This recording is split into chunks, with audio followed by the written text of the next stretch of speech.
يضع قوانين، لانه هيفضل طول عمره فعلا يتكلم يؤمر الناس. اللي مش قادر يشتغل يمشي، ما حدش هيمشي. اللي مش هيطورها ده نوع من الفساد، ما حدش بيطور حاجه. ليه ما حدش بيطور حاجه؟ لان ما فيش قانون يحاسب حد طور او ما طورش.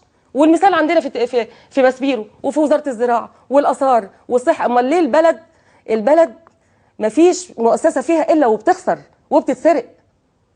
انا بطالبه يضع السيستم والكل يشتغل وهو يقعد يحاسب. كل شهر يجيب رئيس الوزراء المحافظين عملوا ايه، الخطه اللي مرسومه لهم، مين كفء ومين نفذ ومين ما نفذش، بره اللي ما نفذش، ويتحاسب اذا كان اللوائح اللي هيحطها الرئيس متدرجه مثلا في العقاب، يحاسب على ده.